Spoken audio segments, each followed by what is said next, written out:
Saudara-saudara yang terhormat, sekarang saya tambah bahan untuk menahan marah dari saya sendiri. Yang lain itu tadi kebanyakan saya ambil dari Ihya Ulumuddin dari Ghazali. Tambahan teori dari saya, kalau saudara marah, lekas-lekas lihat kaca. Dari saya. Kalau saudara marah, lekas dekati kaca. Lihat potongan muka saudara di kaca. Sangat tidak beres orang marah itu. Pantas anak-anak lari kalau bapaknya marah. Yang punya kumis itu kadang kumis sebelah turun, sebelah naik. Rasa marah. Air ludah bersemburan keluar. Tidak beres mukanya orang marah itu. Dan itu peribahasa Melayu mengatakan orang yang suka pemarah lekas tuek. Mukanya orang pemarah itu lekas warnanya tua. Nah baiklah, perkara tua muda dia jadi urusan. Si pemarah hatinya hitam. Ini yang ditakuti. Biar dia ngaji, biar dia sembahyang. Tidak bisa. Unek-uneknya itu membawa dia kepada pertengkaran. Soal-soal yang jelek-jelek itu menarik dia. Ini surat Mutaffifin. Barrana ala qulubihim ma kanu yaksibun. Membawa rusak hati manusia tindak tanduknya sendiri. Maka dari itu, kelakuan-kelakuan kita di masa yang lampau harus kita perhitungkan kembali. Kita taubatkan dengan taubat nasuha. Kita minta kepada Allah, ampuni saya Allah, keliru saya dulu itu. Dan saya tidak akan mengulang lagi. Dan kita berjanji tidak akan mengulang lagi. Ini yang dinamakan menyelamatkan diri dari akibat-akibat tindak tanduk kita di masa yang lampau. Dan jangan khawatir kepada kemurahan Allah. Berapa juga besar dosa kita, kalau kita membawa saksi untuk bertaubat, saksi yang jujur yang akan diterima Allah, taubat itu akan jadi nasuha. Apa yang maksud dengan saksi? Bukan manusia, bukan makhluk, tetesan air mata. Kalau orang menyesal dan taubat itu sudah nangis, nasuha ini. Tapi kalau matanya menyesal itu masih kering, hati-hati. Tobat sambal ada ini. Sedang kepadasan tobat-tobat tidak akan makan sambal, tidak akan sambal lagi. 3 hari kemudian minta lagi sambal yang kemarin. Ya. Ini maknanya kalau kita sudah menyesal, jangan balik lagi. Tanda menyesal benar-benar nangis. Ini tanda penyesalan sudah tulen, tidak akan balik lagi. Orang yang pernah berutang, akibat berutang dimasukkan ke penjara, menyesal. Kalau begitu saya tidak akan berutang-utang lagi. Tahu-tahu nanti kepepet, cari utang lagi. Ini menunjukkan penyesalannya belum mendalam. Saudara-saudara, ayat surat Mutaffifin menunjukkan kepada kita, kalau kamu ingin mempunyai ketenteraman hati, selesaikan dulu tindak tandukmu di masa yang lampau, bertaubat dulu kepada Allah. Oleh karena orang yang mempunyai banyak dosa di masa yang lampau, dinyatakan di surat Mutaffifin ayat ke-15, kalla innahum an rabbihim yawma idzin lamahjubun. Orang yang sudah hitam hatinya itu dari Tuhan terhijab. Apa makna terhijab? Kalau dia salat tidak pernah dalam salat ingat kepada Allah. 2 rakaat dia salat Jumat dari takbiratul ihram sampai kepada salam tidak pernah ingat kepada Allah. Kenapa? Anda tahu. Jiwanya liar, lebih liar dari burung gajah. Tidak bisa tawajuh kepada Allah. Diangkat tangan, Allahu Akbar. Baru dia letakkan saja di sini. Ingat sekali, Pak Honda tadi dikunci apa enggak ini? Coba, baru sudah takbir ingat Honda sekali. Hondanya ada kan berangkat pergi Jumat tadi pakai Honda. Nah sudah teringat, oh sudah dikunci. Baru saja dia membaca Fatihah. Bismillahirrahmanirrahim. Baru satu Fatihah ingat sekali, map nomor sekian diletakkan di sana tadi apa gerangan isinya? Map yang sudah ditikkan di kantor itu teringat di ketika baca Fatihah. Akhirnya dia kelilingi seluruh almari di kamarnya untuk oh ya map anu tadi di nomor sekian letaknya. Map Fatihah jalan terus. Alhamdulillahirrahmanirrahim maliki yaumiddin. Oh, kalau nomor sekian keliru tempat nanti itu ada surat rahasia di sana. Rahasia penting. Itu dari awal rakaat sampai nanti assalamualaikum dia berada dari kamarnya di kantor bekerja. Pikiran tidak pernah menghadap kepada Allah. Apa salatnya ini? Apa dia salat? Apa dia membuat planning pekerjaan? Saudara harus tahu, salat yang akan dipahalai Allah sebanyak berhadapnya hati kita kepada Allah dalam salat itu. Kalau dari rakaat pertama sampai salam tidak pernah tawajuh, tidak pernah teringat kepada Allah, kosong melompong, salat itu tidak pakai pahala. Tapi utang terbayar. Mana utang terbayar, tidak akan dimasukkan ke neraka sebagai orang yang meninggalkan salat. Tapi kalau minta kepada Tuhan, ya Allah, ya Tuhan, mana pahala salat saya? Tuhan mengatakan, pahala kosong. Kenapa? Karena kamu tidak ingat kepada aku dalam salat. Ini saya bicarakan bapak-bapak tadi di kantor. Itu lebih pintar lagi dalam salat. Begitu takbir, Allahu Akbar. Teringat sekali ikan yang dibawa tadi dari pasar oleh babu, letakkan di balik lemari, lupa nutup. Kucing. Saat salat itu ingat juga kucing nyolong. Akhirnya selama salat itu tawajuhnya kepada kepala ikan. Ikan saya teringat selama salat. Tahu nanti sudah assalamualaikum, kucing di rumah sebelah tidak turut ke rumahnya. Aduh, kok saya pikir kucing saya tadi selamat, daripada kucing tidak datang ke sana. Jadi maknanya ibu kalau tawajuh kepada kucing dalam salat nanti minta pahala kepada kucing saja. Jangan kepada Allah minta pahala sebab hatinya hanya tawajuh kepada kucing. Saudara-saudara, ternyata perbuatan-perbuatan manusia itu merampas sasaran hati. Maka dari itu kalau kita akan salat, bersihkan hati dulu, lupakan segala dulu. Lupakan cekcok di kantor tadi, lupakan barang-barang yang tidak semula, tawajuh kepada Allah dulu. Nanti di kantor dihadapi lagi pekerjaan itu. Saudara-saudara dan ibu-ibu, kita sudah menemukan sekarang dua pelajaran. Satu, tamakninah dan ketenangan hati memerlukan ikrar bertuhan kepada Allah dan memerlukan istiqamah. Ketenangan hati memerlukan kebersihan hati dari akibat-akibat tindak tanduk kita dalam kehidupan di masa yang lampau. Dengan makna perbaiki iman kepada Allah, iman yang bersih. Istiqamah, teguh di dalam menjalankan agama. Salat 5 kali sehari semalam, jangan dikorting. Dan salat seluruhnya pada waktunya. Terutama 2 salat yang harus dijaga waktunya, subuh dan asar. Ini 2 salat yang banyak kepepet. Untuk laki-laki kah? Untuk perempuan kah? Ibu-ibu terlalu suka menerima tamu waktu asar. Kadang-kadang kita belum salat asar, tamu datang beruntun. Akhirnya asarnya kepepet. Dari itu kalau akan menerima tamu asar, minta permisi dulu, maaf saya belum salat. Duduk saja dulu, dibayar salat asar dulu. Subuh ini memerlukan kooperasi, kerjasama. Kalau bapak-bapak banyak tugas, biasanya bangun subuhnya telat. Ibu harus tolong bangunkan, jangan diselimuti. Kadang ibu kena sayang kepada suami.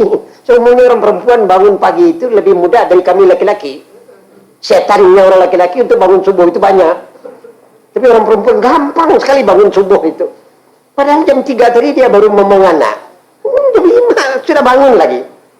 Tapi sayangnya kalau orang perempuan bangun itu kadang-kadang dia lambat-lambat turun dari tidur pergi ke kamar mandi. Suaminya dia selimuti. Terus sajalah kakanda ke neraka sendiri. Tidak dibangunkan.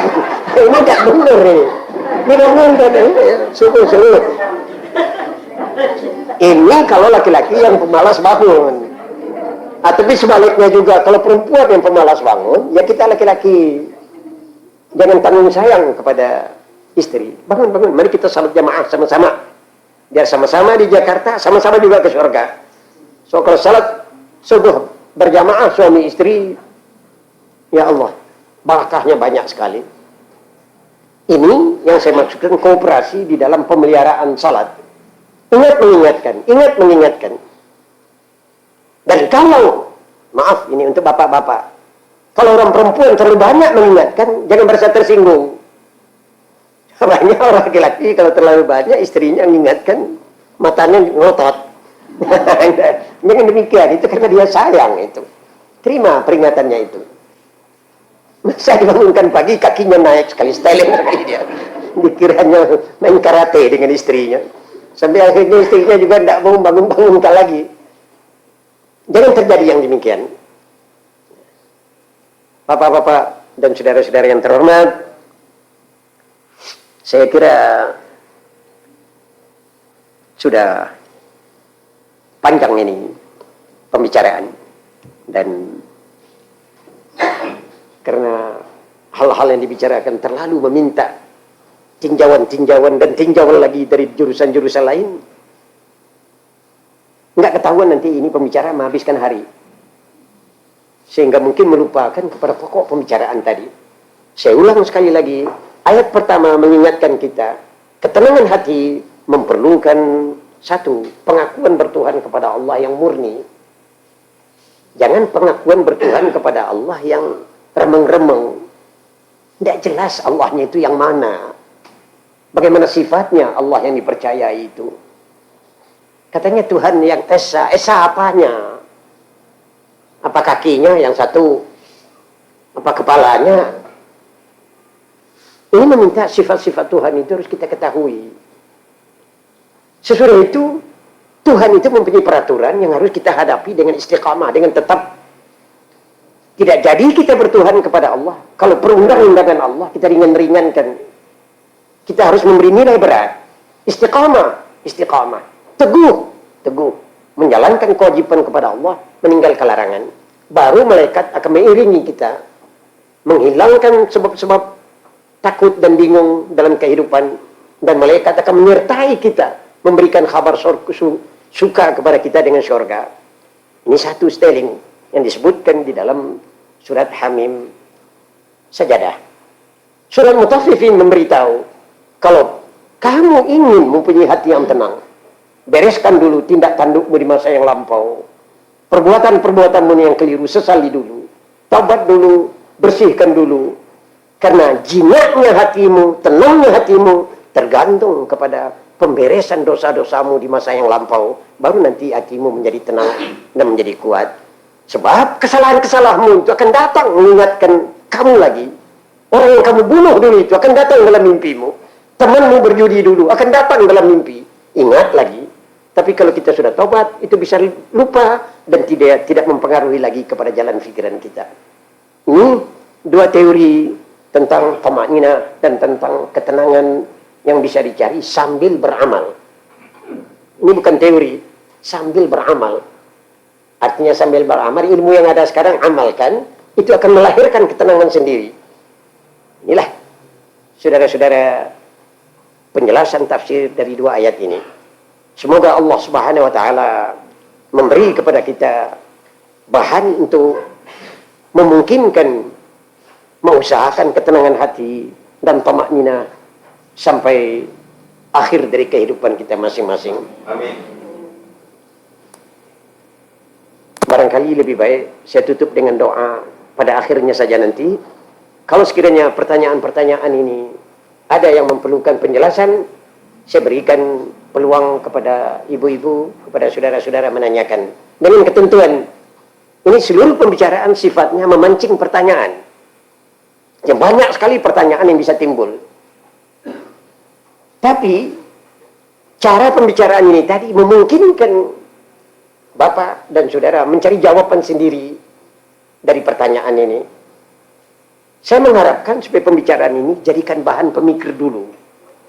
Renungkan dulu, jangan langsung dimajukan pertanyaan apa-apa dulu, kecuali kalau sudah ditenangkan dalam pikiran, ketemu soal-soal rumit untuk diselesaikan, nanti lebih baik dijadikan pertanyaan, jangan disimpan.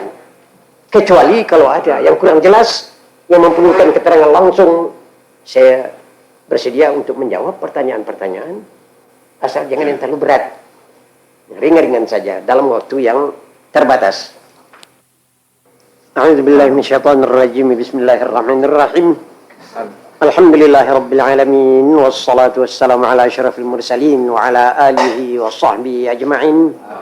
اللهم صل وسلم وبارك على محمد وعلى آل محمد صلاة وسلاما وبركة تنجينا بها من جميع السيئات والآفات وتقضي لنا بها جميع المقاصد والحاجات وترفعنا بها أعلى الدرجات وتبلغنا بها عندك يا الله أقصى الغايات. ربنا ظلمنا أنفسنا فإن لم تغفر لنا وترحمنا لنكونن من الخاسرين. اللهم اغفر لنا ذنوبنا وكفر عنا سيئاتنا وإسرافنا في أمرنا وتوفنا مع الأبرار. اللهم اغفر لنا ولوالدينا ولإخواننا الذين سبقونا بالإيمان ولجميع المسلمين والمسلمات والمؤمنين والمؤمنات الأحياء منهم والأموات. اللهم يا قوي من للضعيف غيرك، يا عزيز من للحقير غيرك، يا أرحم الراحمين من للفقير غيرك. ربنا إننا ضعفاء وأهلينا ضعفاء وأنت رب المستضعفين وأنت ربنا لا إله إلا أنت، عليك توكلنا وإليك ننيب ونسألك من فضلك العظيم. ربنا آتنا في الدنيا حسنة وفي الآخرة حسنة وقنا عذاب النار. ربنا آتنا من لدنك رحمة وهيئ لنا من أمرنا رشدا. ربنا اصرف عنا السوء بما شئت وكيف شئت إنك على ما تشاء قدير. اللهم إنا نسألك العفو والعافية والسلامة في ديننا ودنيانا وأهلنا وأموالنا. ربنا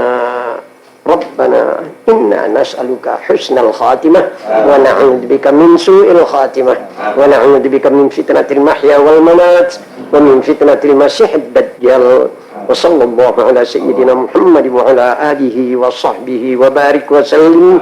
سبحان ربك رب العزة عما يصفون وسلام على المرسلين والحمد لله رب العالمين. الفاتحة. أعوذ بالله من الشيطان الرجيم. بسم الله الرحمن الرحيم. إياك نعبد وإياك نستعين غير المغضوب عليهم ولا الضالين. آمين آمين. وآخر دعواهم أن الحمد لله رب العالمين والسلام عليكم ورحمة الله وبركاته.